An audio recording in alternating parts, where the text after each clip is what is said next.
Okay. Good morning. Good morning. We are going to look at how to engage a virtual remote audience and set them up for great learning. And we're going to look at what's going on in the brain, because everything that we experience through our brain. So do this, please. Everybody, if you would look up. Got to get present first. That's always the main thing that has to happen. And please do this. Just lean over in your chair and try to breathe. A little hard. Take a deep breath. Yeah, a little hard. Okay, great. Now sit back up.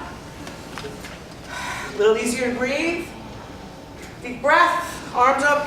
Good, good. Wake up. Good. Okay, so the virtual audience, they're sitting in front of a computer, right? For a long time. The brain goes dead.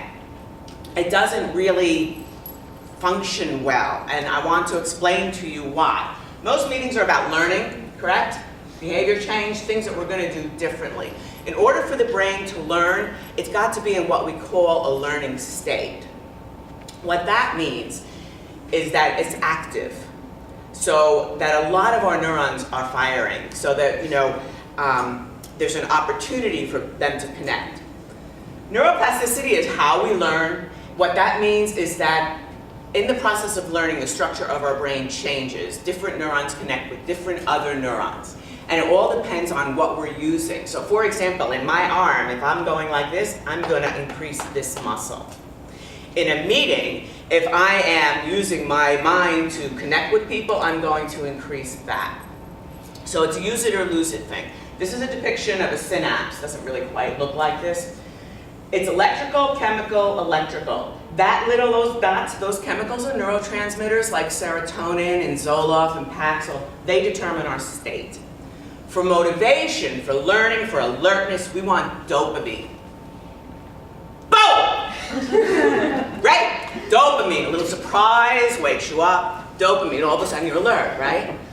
That's why we need to keep people engaged. We need to have things that are happening with them, and we're going to look at how to do it. One of the ways to create dopamine is by meaning, and I've got this here because this is, to me, what's happening. We're merging an old technology with a new technology. The old is the brain, the new is the digital technologies. They are both changing each other.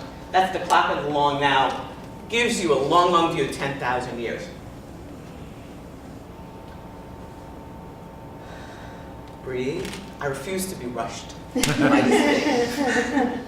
We get into an automatic mode, don't we? So we're going to look at what is it that we lose. You all know that you need to have multisensory learning, right? We all know that it wakes up the brain and enlivens the brain. When we're online in the digital medias, first of all, you don't have to believe the hype. It's not turning our brains to jello. That is not happening. There's pluses and there's minuses depending on what we're using. But there are things that we're missing in terms of meeting when we're a virtual attendee. And those things are definitely making it less easy for us to learn.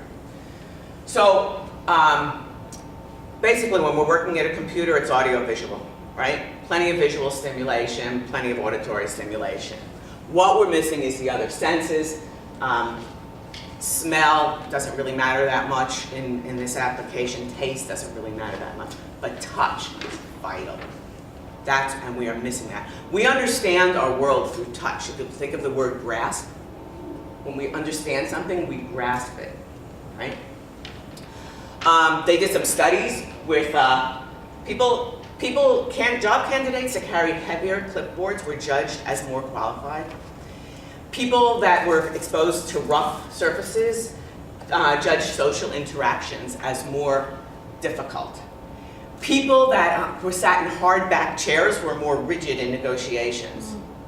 So it's amazing. So touch is really important. Interoception is our inner sense of touch, also very important. Everything is mapped in our brain. Every part of our body is mapped in the brain. So when we're face-to-face, we're experiencing things through our entire body that is then waking up our brain, helping it to learn. When we're sitting at a computer, not so much. We're a little bit disembodied, right? I mean, I'm sitting here, I can't breathe like that. So we have to use the body, so everybody stand up. Main takeaway, the brain is active when the body is active. I don't know where my thing is, but here we go. High five someone, quick, jump, high five. jump. High five the person on the other side, jump. Great, sit. I did a webinar, I had people up, and they had to report in. You have to have that accountability factor. They had to report in so I knew they were doing the exercises to keep people engaged. Elicit a range of emotions. You can tell stories is wonderful. I thought Janice's photo with the little dogs, that just got my little heart thing. Helps us to think. Surprise is also something you can do online. You can certainly surprise people. The next few are very difficult. Creating shared experience. Well, how do we create shared experience? I'm at a computer. Those people are over there, right? There's mirror neurons in the brain. When we see someone doing something, our brain has these neurons that will fire as if we're doing the same thing. So we can create a sense of sharing and shared experience by doing the same thing. So if we had a virtual audience and they did the high five, you know, or like that, I mean, that one wouldn't work, but anyway. Social presence, kind of similar. We did this, EventCamp Europe did this better than I've ever seen because we had Google Plus Hangouts. It was fantastic.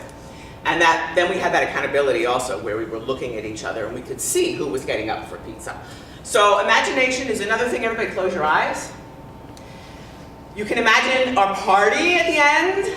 Have a little imagination. Notice when your eyes are closed, you're nowhere, right? So then we're all together. Those are your design principles. Thank you, I'm done.